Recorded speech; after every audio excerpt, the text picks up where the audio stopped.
Greetings and welcome to each of you. We'd ask that each of you mute your mics, please, as I'll be your moderator for this very special roundtable session.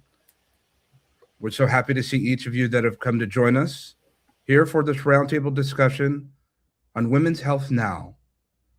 Panelists, before we begin, a few things. Audience, a few things.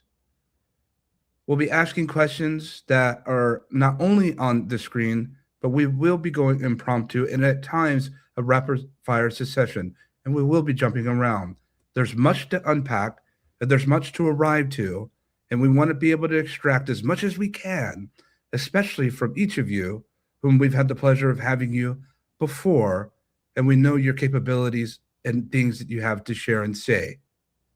And with that said, I'd like to call on each of you to briefly let us know who you are, what you're presently doing in this world, and more importantly for GatherVerse, what inspired you to be here today. Chantel, permit us to begin with you. Christopher, always good to be back here. So I have a question for the ladies. What if you could choose to be sexy instead of waiting to be chosen? You see, I work with women who have been everything to everyone for so long that they've spent years believing that they don't really matter. And unlike most coaches, I don't just give strategy.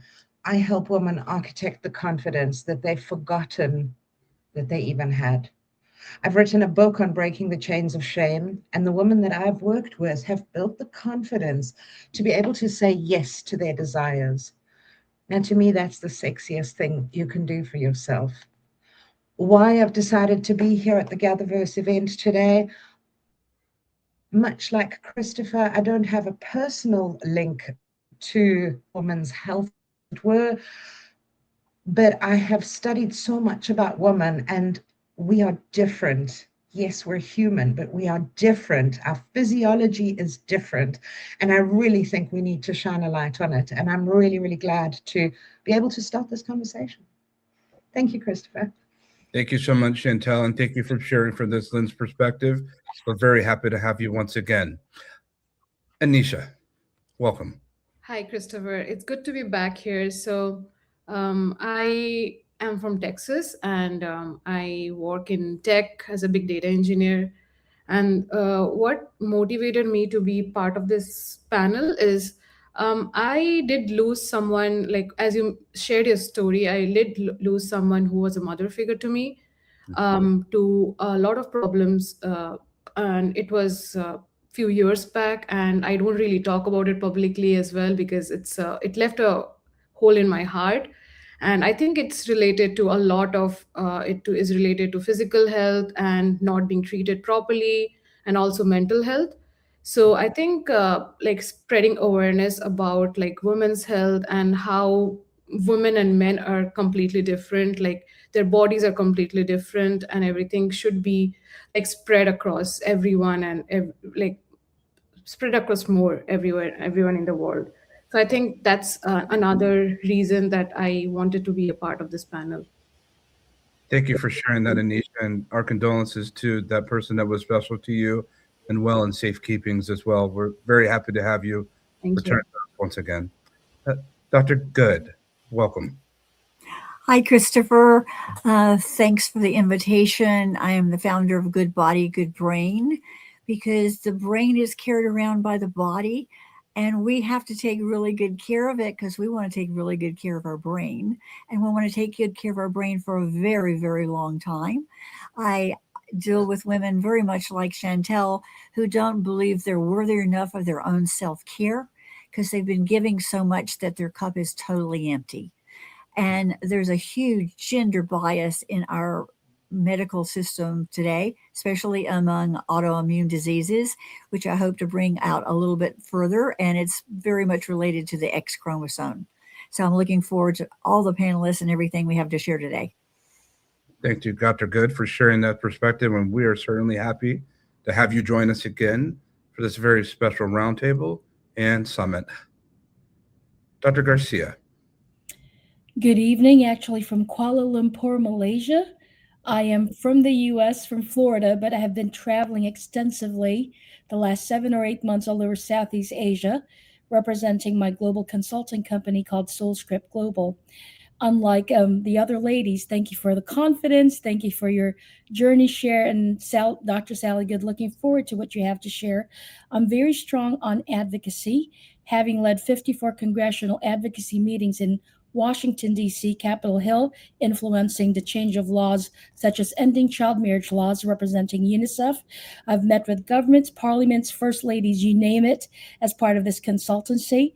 And I'm just looking forward to learning from each of you. I've learned to redefine what empowerment truly is, because in the world of women, it became so oversaturated with women empowerment that really offered no solutions other than social gatherings. So being with like-minded, very powerful, authentic women like yourself, ready to drive in solutions that are effective and long-lasting, is why I'm here tonight. Thank you, Dr. Garcia. We're very happy to have you join us. Shall we begin? I want to start off not with the question that's on the screen, but the one that's sitting here in my heart. We talk about wellness. We talk about medical technology. It's ubiquitous. It's around the world. There's different practices. There's Eastern, Western, and more. There are so many different practices of medicine, known and unknown to all of us. And from our various small corners of the world, we have been raised up in various ecosystems to have and draw to an appreciation on how wellness has impacted us personally and how we've seen it affect others, whether it's the lack of wellness and opportunity for others, maybe it's a lack of accessibility, maybe it is in systems that are highly progressive or very effective. We've seen all different types of technology as we've grown in generational succession, and we've heard stories from our elders on how it was for them to visit that room or to visit those rooms, whether having surgery in various types of ways that we can imagine being in today. I won't get too descriptive, and perhaps someone else will. But saying all that to say is that medicine, the study therein, and wellness and health, we have a different perspective on that here in 2026, I believe, just from your introductions. And Dr. Good, I want to kick off with you. I want you to pick up where you left off. I hear the words about X chromosome and Y chromosome, but more so, I want you to briefly express to us, what is the study of medicine and the impact of women today for you? And Chantel, Anisha, Dr. Garcia, we'll be calling on you very soon and right around the corner. Please, briefly, Dr. Good, could you share? Yes, I started out as a medical technology in the field of immunohematology in a hospital. And I took a lot of classes with med students. They were given a very didactic, structured type of thing.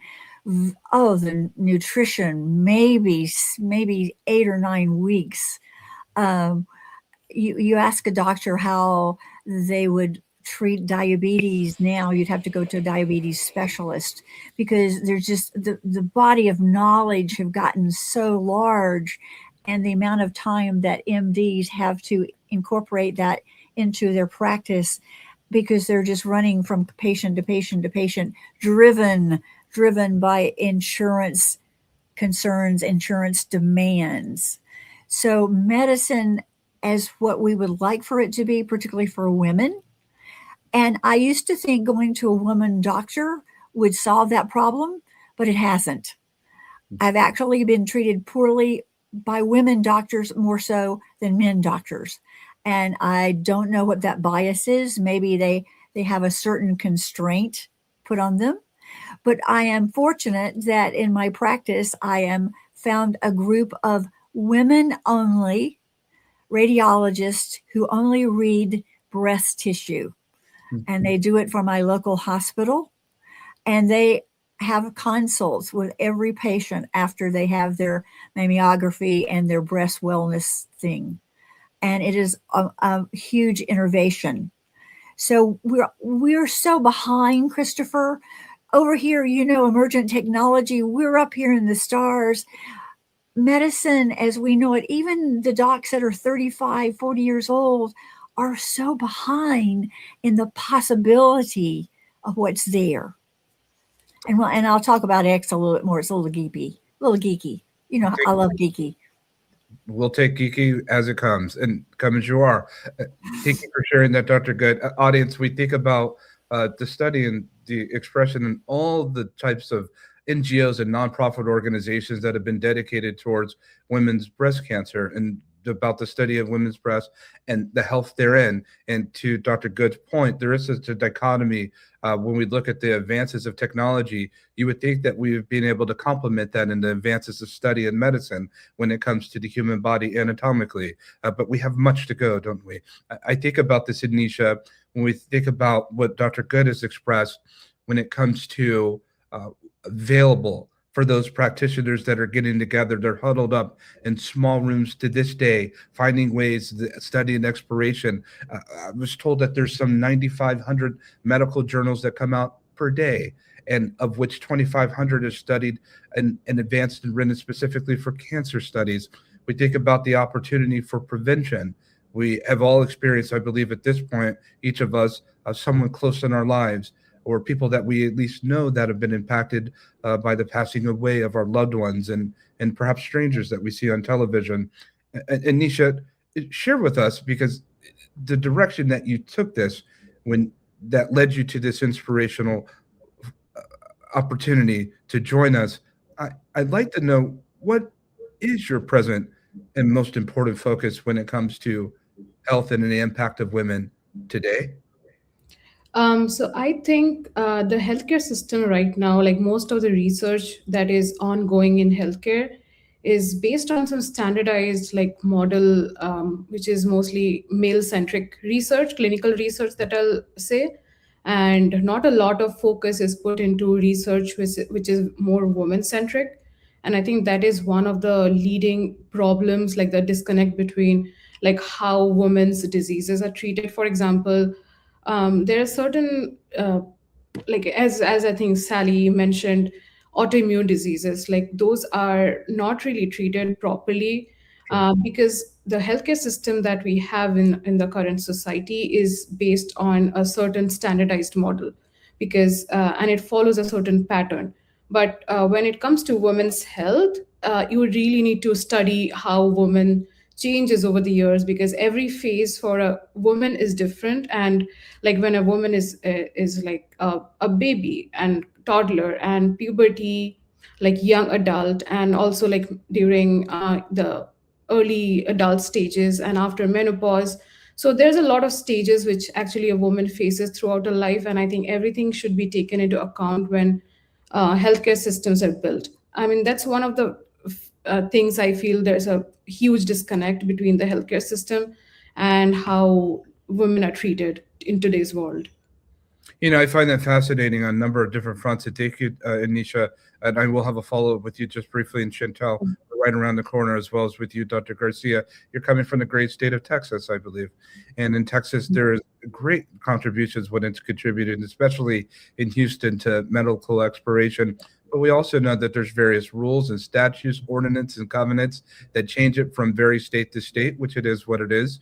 And we won't go too political, if you will, today, but feel free. We'll take that as well. But we think about that, and you talked about the successive growth of a child, even from the embryonic stage, right, from fetal position, even before this precious child leaves their mother's womb. And we think about all the different areas and the necessary steps to be able to understand how modern medicine and preventive care can be able to help them along this journey. Because if we realize it, I just really appreciate this particular summit. Thank you for part of this inspiration. We think about, there's a journey that each of us have been on. There is a journey of survivability every single moment of the day, when we, not just when we come from our mother's womb, but while we're still yet in it. I sit there and think about the magnitude of that, Anisha, and it really just kind of just impressed upon me right now with you saying that. And so thank you for sharing that, and we'll have more to share. And then Chantel, we will come to you in a moment with something. Dr. Garcia, what are your thoughts on that, with what was just expressed? And also give us what it is that you find the most important focal point for you when it comes to health and the impact of women. So, two parts to this. I noticed and I've observed, right? You talked about your personal loss with your mother. My mother passed away in 2005. And that is when I truly realized the breakdown in medical systems in the United States. There's a lot of bureaucratic red tape that she had to prove to say that she really was in stage 4 cancer. And at that time, back before she was diagnosed, holistic care, anything organic was unheard of. It was more like a cushy lifestyle. And yet the healing was found in not what the traditional or scientific medicine cure was being provided, rather than that's where probably inherited from, she became her own patient advocate because of those bureaucratic red tapes. Right. And she proved, the first time she was diagnosed, they told her she had less than 6 months to live, stage 4 cancer. And my mother was a very strong woman of faith. So she told the doctor, thank you, but no thank you, because I'm on God's time, not yours. And decided to do medical research on her own, managed to reverse the cancer with no chemo from stage 4 to 0, lived another 8 years. And then when it did come back, it was a brain tumor. And at that point, it was too late. But during that 8 years, she basically lived her purpose. So she died knowing that she's fulfilled whatever God had told her to do. Right. And so fast forward. Today, I've traveled, as I said, extensively, almost, I would just say close to almost a year. I'll just say 9 months conservatively in Southeast Asia. And yet there's such a disparity between Western hospitals and how they treat patients. And over here in Malaysia, I've been to Thailand, I've even been to the Philippines, and the affordability of healthcare. Let's start with that. With no insurance, you can get a pair of eyeglasses, get your eyes checked, and your prescription basically for $27 or $30 equivalent in the Philippines. Over here in Malaysia, and this I was inviting Christopher, I was like, come join me in Thailand, come join me in Malaysia, right? Here in Malaysia, in Kuala Lumpur, another major hub city, you can get a full head-to-toe executive checkup. They run every single test possible for $300 equivalent. And so a lot of expats and foreigners fly into Kuala Lumpur because of the fact that they can get a full body, everything you can think of, put you in a nice hotel like the Ritz-Carlton on top of that as you wait for your appointment.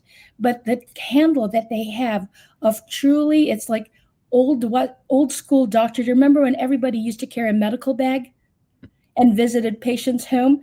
They have that type of white glove handling for everybody that they actually care. Then I go back to our Western, America's supposed to be, and this is nothing political, the top of the game. But yet we've all had personal experiences of even trying to get a clinical visit and how rushed you are. So today, the disparity is still this. Women have to prove that they're really suffering. So instead of proactive and prevention, they still have us prove, what are you feeling? The 10 million questions that we have to answer, because we're emotional-based creatures. So for whatever it is that there is a disparity, it's prove me you're sick and prove me you're not feeling good. That is the current prevalent conditions. Even I've come across even some other situations in other countries, but the prove us. It's fascinating. Thank you for sharing that, Dr. Garcia. We tend to think, and I do believe here, and as I sit here in Silicon Valley, that our medicine we feel is exceptional, so long as you can afford it. But Yes. From the places that I've been around the world, I've also come to appreciate that there's great exception and there's a great quality and in some regards, humanely better treatment on how you're approached and how people and humans are approached when it comes to medicine. Thank you for sharing that, Dr. Garcia. We'll have more to get to. And jumping to the other side of the moon here, Chantel, we began with your side of things on sexiness and intimacy, which are very important aspects of what we look at when it comes to wellness. Can you draw out for us what is the focal point of wellness for you and what you're looking at here presently in 2026 March?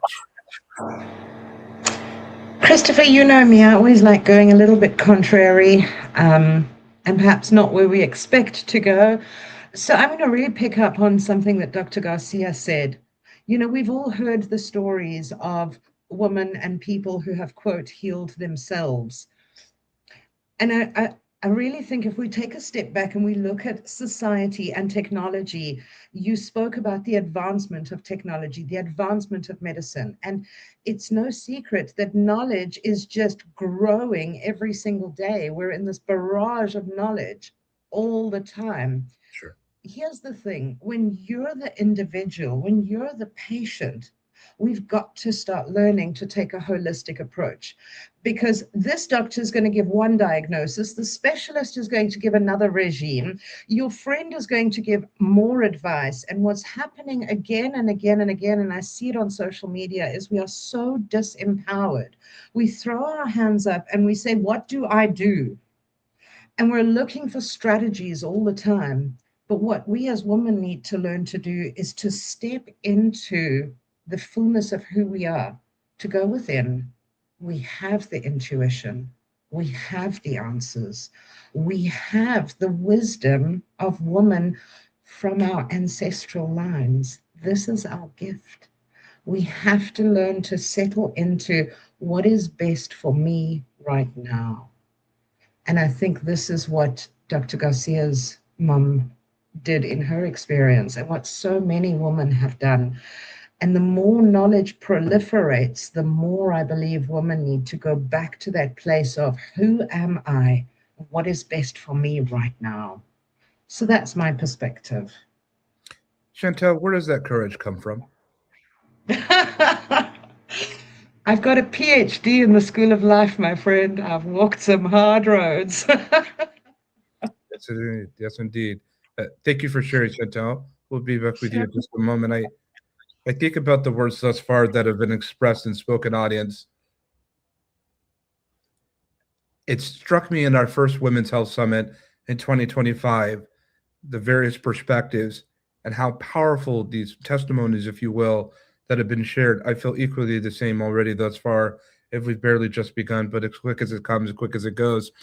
I think about something, Dr. Good, think about the Hippocratic Oath that each practitioner and doctor takes, if you will, around the world, in the sanctity of it therein. But I think about how uncomplimented that is when it comes to engineers, Anisha, and the responsibility that we have when it comes to what we innovated, what we built for our practitioners that are under the guise, if you will, of the Hippocratic Oath. I want to start with you, Dr. Good, briefly, and then to Anisha briefly on this particular twin subject of our engineers or technologists, from your viewpoint, Dr. Good, are we doing enough, and is there enough alignment with practitioners of the world when it comes to hyperscale of innovation itself? Well, I fully believe that AI is going to find the cure for cancer, for diabetes, and for ever other major illnesses in the world. I believe it already exists. I believe that there are keepers of the secrets that don't want them to be escaped, because diabetes is the #1 pharma industry in America. We are forcing people to eat poor quality foods. If we compare our foods to Europe, many of them have been banned that we eat, some people on a daily basis, produce, et cetera, et cetera. So engineering, I think engineering might be the actual emergent technology, might actually save ourselves from ourselves. But it's going to take a lot of education, and it's going to take a lot of, and I'll ditto to Chanel, it's going to take some boldness on the part of women to step forward and realize that people in white coats are not priests, are not any better than we are, and we know our bodies more than anybody else. In 06, I was diagnosed with MS. And for 5 years, I was on a daily shot of Copaxone, which was about $2,000 a month. After 5 years, I went to my neurologist and I said, I'm not getting any worse. In fact, I'm getting pretty much better. I'm doing yoga. Nothing's happened to my brain. I want to do a full MRI scan, and I'll make a deal with you. If I don't have any flares in my brain or in my spine, I stop all this nonsense. He says, deal. I did the MRI, not a single spot, no flare in my brain or my whole nervous system. So I stopped the Capoxin. That's been 25, 30 years ago. Here I am, still thinking well, still moving well. And what was that? He believes it was a compressed nerve that they couldn't figure out what it was. And MS was just a diagnosis that was most convenient at the time. And with physical therapy, I got better.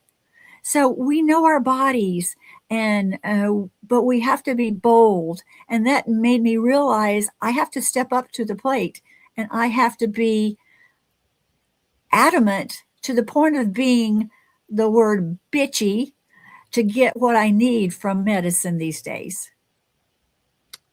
Well, we're so happy and glad that you're joining us here today in 2026 from your experiences from 20 to 30 some odd years ago. Dr. Good, you touched on something that's very poignant and rather apropos for this discussion. Anisha, please bear with us. We'll be there in just a second.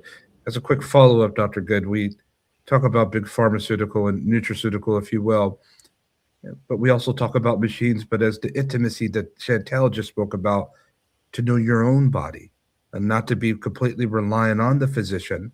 And I do believe that's important for many reasons, but to know that, I hear that, but yet I wonder, even based on an expression of yours, where does the machine play the role in this dance, this delicate dance between the practitioner, between the patient, and then the human heart? Well, as you see, as machines become more knowledgeable of who we are as humans, and even Amadeus just recently said he's not sure that Claude actually might have some degree of consciousness. He's not sure about it.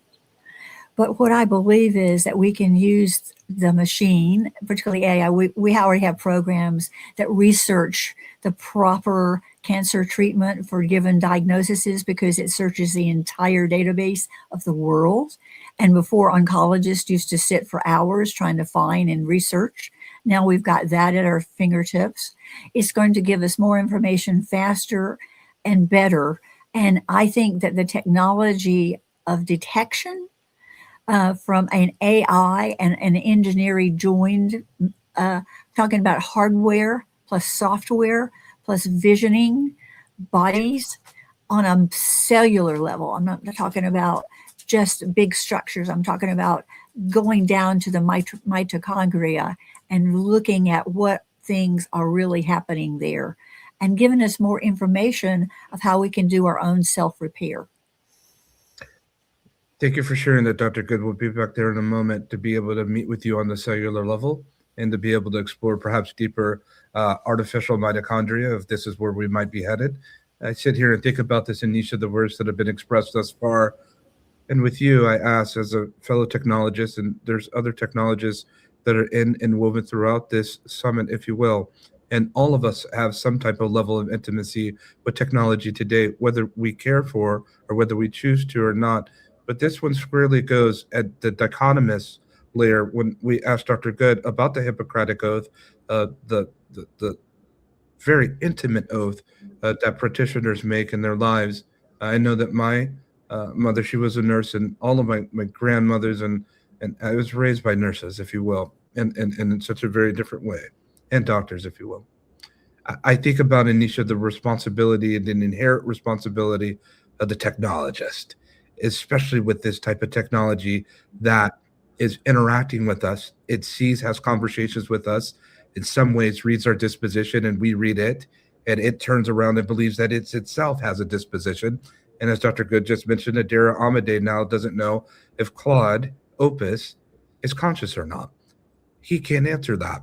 I've often asked, what happens when the technology becomes more advanced than a technologist? And now that's come to pass. Anisha, what's the inherent responsibility that you find that engineers throughout the world have in this present modern time, an era of hyperscale, especially at the intersection of health? So, as a person who works in AI and technology, and also someone who is also interested in like biological research, I feel like, yeah, emerging technologies have played a good role in like advancing biological research when it comes to certain areas like drug discovery and all those areas. But there are certain parts which I feel has not been like developed a lot. For example, as women, we understand our own bodies, and anyone, like even men, they understand their own bodies. But when you actually talk to AI, like when you talk to an AI in general, and you're asking them, oh, I have this and this going on in my body, and these are my symptoms, like there is a chance of misdiagnosis by the AI. So I think, and all of the facts that, for example, if you're talking to ChatGPT, or you're talking to Claude, or any other LLM, right? And you are telling the LLM that, okay, these are the symptoms that I am facing, and instead of going to the doctor, and what should I do in order to treat those? Sometimes it might misdiagnose, and that misdiagnosis can cause a lot of issues in the future, and it might be fatal also. So I think as technologists, we should also understand that whatever like outputs that the AI or any kind of AI tool is providing has to be fact checked a lot of times before you actually showcase that to the public, because that can lead to a lot of errors. And in technology, you like when it comes to technology apart from healthcare, it's like it is a lot more less risky. But when it comes to health and diagnosis of certain illnesses or symptoms, I think there is always a chance of mixed diagnosis, and something leads to something, and you end up believing in something which you're not supposed to believe. So I feel as people who are in technology, there's a huge responsibility on them to understand that whatever the output is given by AI is not completely fact checked. I mean, yeah, 80% is fact checked, but what about the rest 20%? So that has to be fact checked as well, because a lot of problems can arise from that. Let's go a little bit further up the mountain, Anisha, and this is right back at you. As much as Dr. Good talked about the cellular level and the mitochondria, let's go into the engineering development technical level. Are we ready, from your lens perspective, as someone that works in this, in your daily given doings of what you do in your labors, when it comes to AI innovation? Are we ready to invite that level of intimacy that Chantel has brought to us today when it comes to our own bodies? Are we ready to reveal that level of intimacy to these machines, knowing that there are things that it does get wrong, but there are many things it does get right? Is the world ready for this level of intimacy? Because ChatGPT today, we're dealing with language models and we're typing on screens and devices, desktop labs, tablets, and laptops, if you will. But now that we're getting further into not just interacting and typing on screens, but sitting and having whole, full conversations, relationships with the elongated, long, extended memory, and then thinking about hyper realistic immersive simulations or real time augmented projections, looking and staring at these machines and anatomical structure one to another. Are we ready for this level of intimacy of reveal when it comes to our health, our bodies? Um, on a personal level, I don't think so, because I would not trust an AI with my personal health issues instead of going to the doctor, because a doctor has studied through years of experience, has years of experience. Also, like a chat GPT or a language model cannot just overtake a human experience of like practical experience of a doctor. So I feel we are ready, but not ready. I think we are like 20% to 30% there. But personally, I wouldn't trust a language model with my personal health issues. I would rather go to a doctor and tell them that these are my health issues that I'm facing, rather than talking to a chat GPT or a language model about my health issues. Are you more comfortable with that doctor using AI in her or his tool set? Yeah, that's another difference. So for example, if I go to a doctor and the doctor combines his or her practical knowledge with the knowledge of an AI, that is much more like practical, I feel, because you are combining your practical knowledge, like which you have gained over the years, with the knowledge of an AI. So it's not just only one siloed knowledge. It's like practical knowledge that you gained over the years after seeing multiple patients, and then you're combining that knowledge with the knowledge for an like LLM output. So I think that is much more like uh, trustworthy, I feel, rather than just trusting an AI. And Chantel, are you comfortable with this intimacy of the relationship between machine and human and where we're finding it today here in 2026? Not at all. Not at all. Because I think it's outsourcing our own wisdom. And, if I look at this panel, we are fortunate women, but let's not forget the woman in the street. Let's not forget the woman who feels like she doesn't have options, who feels like she can't afford to go to a doctor and she's forced to let ChatGPT diagnose, right? And this is what's happening. What about if we strengthen that woman holistically and we give her access to the wisdom that she already has access to deep within her? What about if we strengthen that as opposed to strengthen her ties to the machine? Just a thought. It's very interesting. It's very interesting. Relationship between the patient and the doctor today still has more work to be done, still has more trek to give, still has more access to give. Some people don't enjoy the experiences of what Dr. Garcia talked about, of what she's experiencing throughout her tour in Asia now, with the decency that's placed in these specific countries and the lack of therein in so many other different cities around the world. I sit there and think about that, Chantal. All of a sudden, people haven't even begun to appreciate the relationship with the doctor with the heartbeat. And now we may be propagated to be able to have a relationship with the doctor without one. What are your thoughts on that, Dr. Garcia, as you find yourself through the vestiges of Southeast Asia and throughout these very beautiful lands that many of us have never been to and traveled to, but you find yourself there? And are you a bit surprised with the level of decency compared to that which you may not have experienced or that you see other people not experiencing in this very country here in the great state or the great country of the United States? Yes, absolutely. In fact, the dentist that I went to see here, that they only charge $15 for a full teeth cleaning with x-rays, and another $15 for a filling. And I said, my goodness. And the bedside manners, as we call it back in those old days, the professionalism and the care and the follow-up. And I said, but that's because they're still focused on patient care relationships. And that is a huge difference that I've seen in Southeast Asian countries.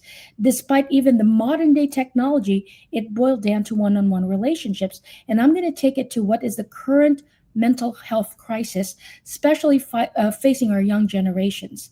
I know that Christopher and I had conversations about this because that's one of the things that I'm addressing at different universities right now is this. 70% of Gen Z would rather have a committed relationship with AI than humans. That doesn't even touch on any medical, but that is what the Gen Zs are now wanting, right? And mental health crisis is now even on the rise. We're not even talking about what we're talking about today. That is another wave or tsunami of what is about to hit. The disconnection of relationships, the disconnection of communication, the disconnection of family foundations. It is not the same. In fact, in my recent talk with the University of Technology in Cambodia, just about a week and a half ago, and I covered about 8 classes in 2 days, I've asked the students, how many of you have best friends? And in an average class size of 60, only 2 people raised their hand. And I remember in my high school in Unit 2, yes, Chantel, right, 2 people. And I said, okay, how many of you have close friends? Nobody raised their hands. These are the Gen Zs. And I said, how many of you still have parents? And they just kind of started laughing and raised their hand. But this is becoming more and more epidemic as we speak. So when I see, yes, the older generation, let's say millennials, Gen X, baby boomers, when we do go to the clinics here, even in Southeast Asia, it's still that patient care. And that's what people, you've got very low cost medical, checkups and the care, but it's the relationships that's honored in the different countries here in Asia. But then on the other side, as technology grows, right, we have the other epidemic, That's going to be a pandemic when it hits the mental health crisis, because the new generation do not have a relationship with each other anymore. So this is, more and more, there's work to be done, ladies, in so many sectors, that this is the true calling for impactful collaboration. True collaboration, not competition anymore. There's no choose your lane anymore, especially with what's about to happen in the next 2 years. We need to truly put our gifts together. We really need to put our calling together and work in teams. Because if AI is, it's evolving as we speak, then humans, we were still given our own digital imprint that can never be duplicated, called our fingerprint in our brains, right? Is that this is now the call for all women in all sectors to really find each other, form groups of, basically be solutions driven, and form those groups. This is no longer the motivational, inspirational era. We thank you, Dr. Garcia, for your words of expression and your admonishment. I sit here under the sound of each of your voices today at this 41st Global Summit, Dr. Good. I sit here and listen to these words, Chantel. I listen to these expressions, Anisha. And Dr. Good, I sit here and listen at this 41st Global Summit. You can imagine we've had thousands of speakers. We've had hundreds of roundtables and firesides and talks. And I think about the immensity and the magnitude of what Dr. Garcia just told us about the ratio and the comparison of the relationship between human and machine. And I sit here and I say to myself, have we already become too close to these machines? And they're at their lowliest state of what they are today, and there'll be nothing as we know them by this time next year, let alone within months as we look at the rapid progress that we're seeing these machines. I sit here and think about that, but what I also am led to appreciation of many things of what Dr. Garcia said, including the need for us to arrive together. We shouldn't have to wait for nonprofit dollars and NGOs to be able to take up the chalice and to take up the mantle of impact when it comes to what these technologies are doing to us.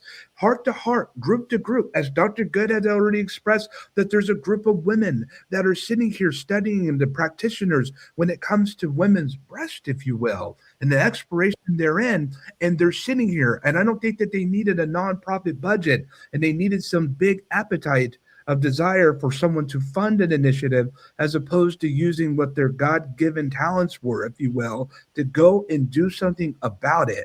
I sit here and think about the need for community development, which is one of our GatherVerse standards. And I just don't think that we have considered the enormity of the challenge that has arisen. And the thing is, this is so persistent of a technology.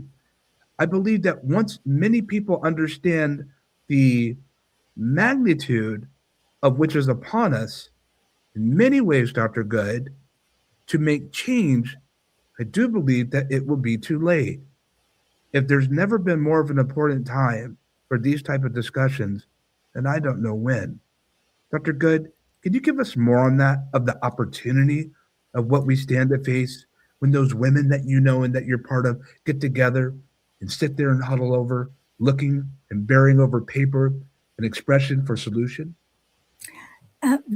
Two thoughts. First of all, the seasons of the life of women that Anisha brought up, we're all in different seasons, and different seasons have different challenges and different ways of working with our bodies, etc. What we're facing, not only with the Gen Zs, is the other end of that spectrum. We have the biggest aging population that we've ever seen in America, and it is coming fast.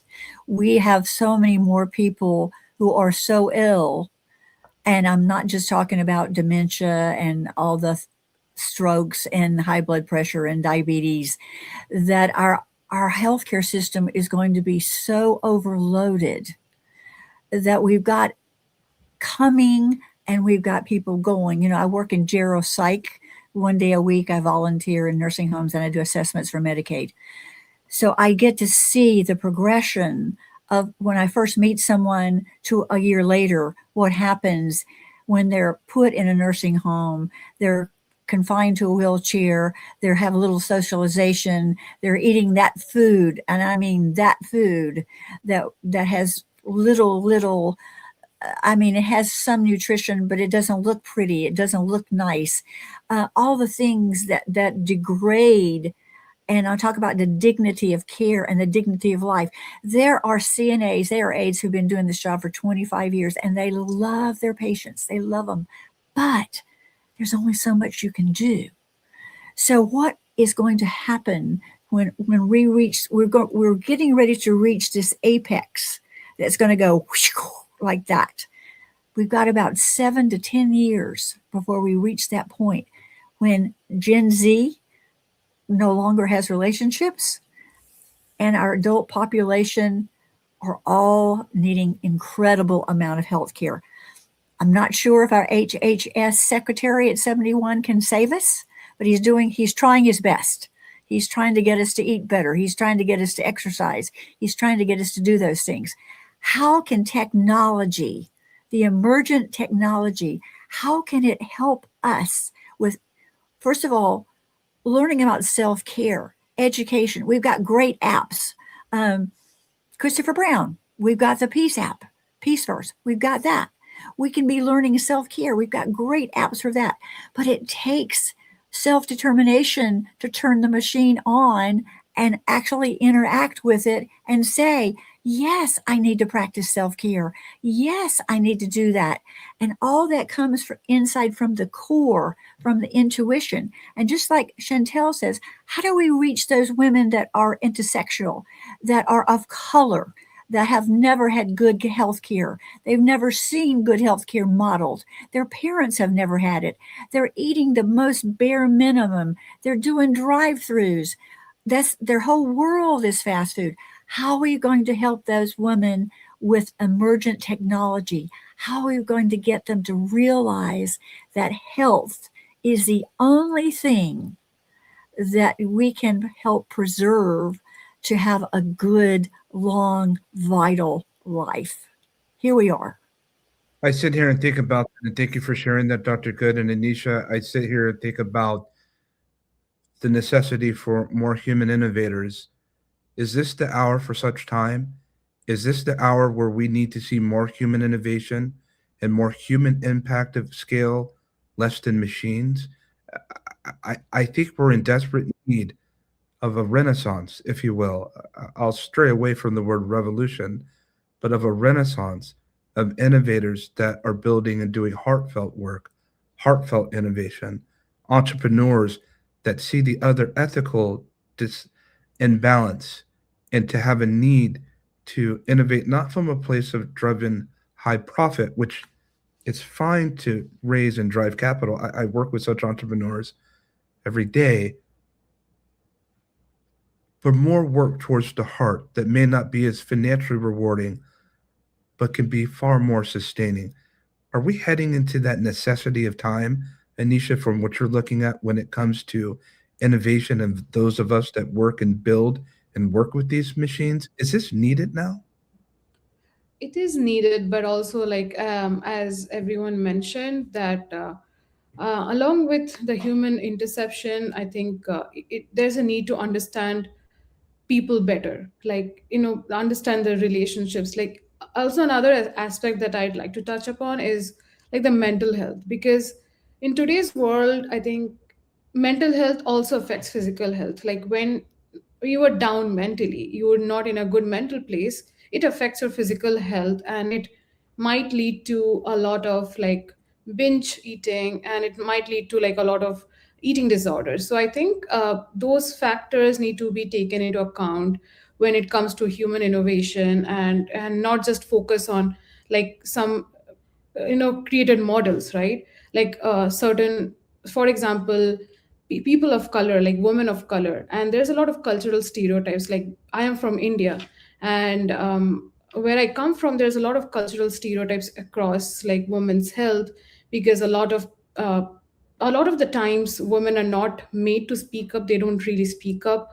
For example, when you actually go through after a person gives birth, you go through postpartum, and certain times postpartum depression causes a lot of mental health issues and physical health issues as well. And where I am from, it's not like culturally acceptable to actually speak about mental health issues, But I would say that with a lot of AI and everything, it is changing, like the society is changing there as well. As per Western culture, it is actually much more advancing right now. But I would say a lot of innovation is still important, and a lot of focus has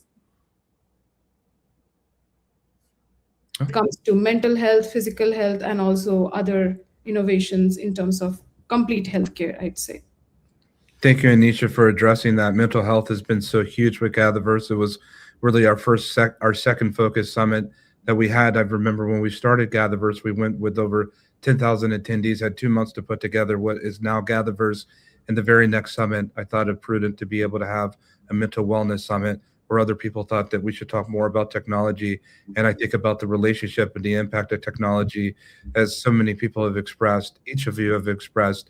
And I just realized then, as we realize now, the impact that technology, as our next roundtable will heavily get into, the impact of technology it has on our mental wellness, our physiology, our physical health, and even our spiritual health, at least from Mindland's perspective. Chantel, we think about this, and we're going to end with each of you giving a very brief moment, and then we have another roundtable to ascend to. Chantel, I sit here and think about coming back to what we talked about, that we must know our own selves. And when we find this exploration of coming to better understand our own bodies, our own health, will that lead us to an opportunity to relate to one another even better? What are the benefits of that, Chantal? Let's leave it to the benefits of that.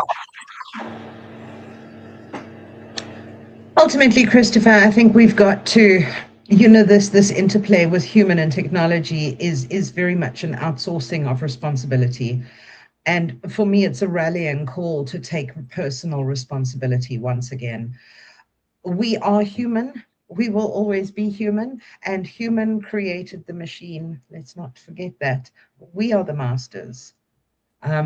So when it comes to taking responsibility for our health, for our lives, for our well-being, for everything that we do in this life, Sure. I like to use a ball analogy, right? So we all talk about how we juggle all these balls, and we've got all these balls up in the air at any given time. The question is it a rubber ball or is it a glass ball? Your health is a glass ball. Your work is a rubber ball. It can bounce back. But your health, if you drop it, can it bounce back? That is the priority. That is the question we've got to ask ourselves as women.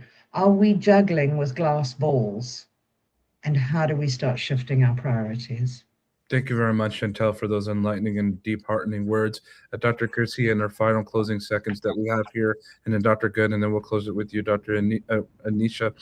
Dr. Garcia, how do we bring more decency to this world? And how do you take what you're experiencing in Asia right now and bring that to the world? Thank you for that beautiful question, Christopher. As we come into close, I always say this on global stages, no matter what part of the continent God throws me in at this point. As women, we birth nations, women raise nations, and women move nations. There's no amount of technology that can duplicate the very DNA that births and raises children, and also the courage we all have.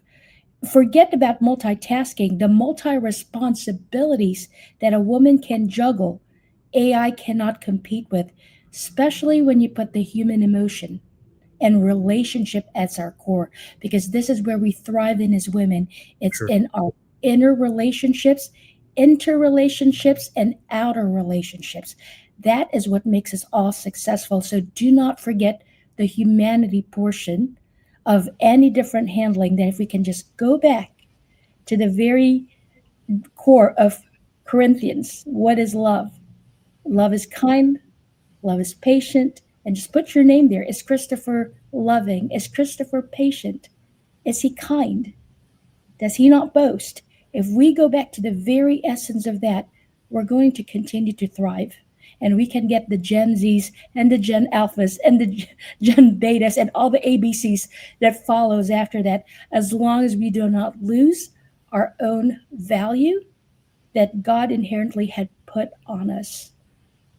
Thank you, Dr. Garcia. We're so very happy and very joyous, rather, to share stage with you today. And in the final closing seconds here, Dr. Good, we talked about so much. We talked about machines. We talked about interhealth.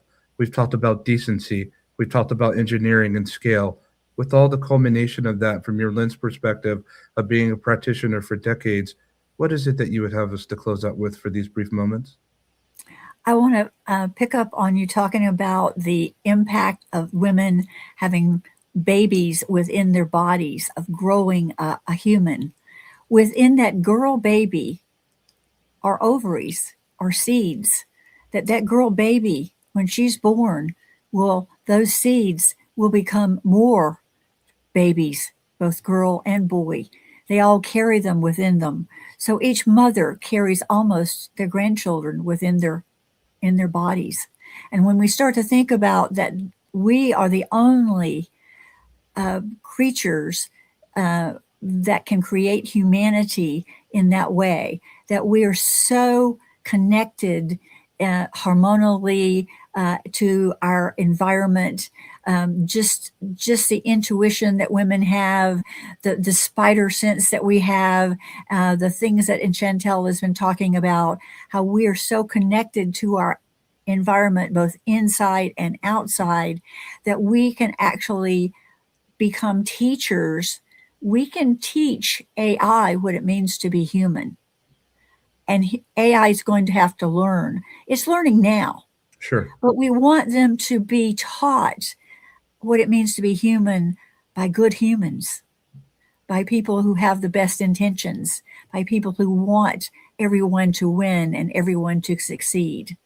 And how do we gather that up so that the bad actors don't get to hop in? So good intentions. God did not give us the spirit of fear, but the spirit of power, love, and a sound mind. Thank you for sharing these intimate expressions and professional expressions, Dr. Good. We're very thankful for them. And in closing here, Anisha, we talked about that journey of that embryonic, that fetal, that baby, that child coming forth, and you help bring that to surface. We talk about this journey to where we find all of ourselves in adulthood, if you will. When we look at this, and we're here in 2026, we're still surviving. What do you believe in your heart as an engineer, with everything that you're doing, of the small contribution that Anisha will make based on what you've heard today? What do you believe your next steps should be and that you hope for to be when it comes to contributing towards this? As I mentioned, one of the things that I wanted to do and want to do still, like, is bring awareness about like how a woman's body and mind is different from a man's body, and like the physiology in general is very different from a man. So I think that has to be like made aware in the society, that how a man thinks versus a woman thinks, and like in terms of like physical development as well, like as we go through the stages, like as I think Dr. Good and Dr. Garcia mentioned, there's a lot of like women hold that power, and like women are born with the eggs, right? And it's like grandmothers hold that, like you actually are born with those. So I think that has to be made aware, that how much power you actually hold and how much your body changes from one stage to another stage. uh, I would like to make a lot of people aware of that, because not a lot of people are aware. I feel like a lot of things are lacking. And when it comes to technology, you can actually integrate that into technology, like maybe build something which will create more awareness in society. I mean, it's not necessarily like just boast about like what is what, but just an app which can actually you can install on your devices, and it can help you understand a woman's body better, a woman's mind better, and how a woman thinks versus how a man thinks. So I think that is another step I would like to take in the coming future. Think of you, each of you, leaders, women, in the presence of you, I am yet a student. We've gained so much. Audience, take time to follow them, to join them. not just to see, but to work with, to build with, and to hopefully be inspired by. We're preparing for our next GatherVerse Roundtable discussion to go further on top of this well-met foundation that was just laid before us. Thank you, each of you, and farewell. Our gather was well.